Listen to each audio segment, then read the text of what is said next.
People have asked me, Dave, why do we have to be so careful with our language and intentional and thoughtful? Can't we just say what we want to say? People know our hearts. What does it even matter? Well, I want to tell you a story of a band called Van Halen. Just bear with me for a minute. I know it's a little bit of a stretch. You know Van Halen, jump, jump. You know that band from the 80s. They used to have something called the Red M&M clause in their contract. I don't know if that's what it was called. That's what I'm calling it. It was in their contract rider, and they said we must have a bowl full of red M&Ms in our dressing room at every concert. Now, I used to hear that story and go, what a bunch of entitled divas. Like, what the heck is up with that, right? Why would you do that? I discovered that the reason why they did that is because they realized that if they walked into the dressing room and saw that bowl full of M&Ms, that was an indicator that the venue had probably read the entire contract and was going to be mindful of the really, really important safety measures that were in the rest of the contract. So they looked at the bowl of M&Ms as kind of a symbol that they were going to be able to do that deeper work that was so important. And people were literally going to be harmed if they didn't do it.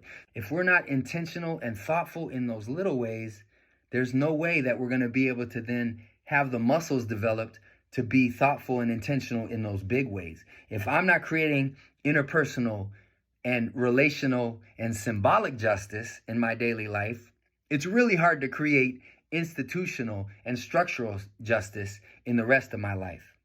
And so I think people in our lives, especially those who are experiencing marginalization and facing an existential threat to their body all the time, figuring out where are the safe spaces, they're looking for the red M&Ms. And if our lives don't reflect thoughtfulness and intentionality about how we talk, then they're able to see this isn't a safe person. This is not going to produce equitable outcomes.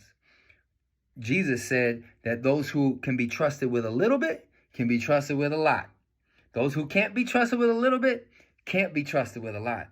So it's important for us that we prove that we are trustworthy in the small ways so that people can trust us in the bigger ways. And for our own selves, to trust ourselves, to be able to build confidence and say, you know what? I can do this work.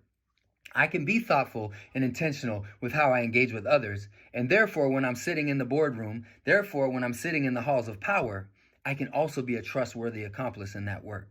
So as you seek to create a more just and equitable world, may you be faithful in both the little things and the big things, because how you do anything is how you do everything. So make sure you tend to those red M&Ms in the bowl and the big old pyrotechnics. Move with grace, move with courage. Just move.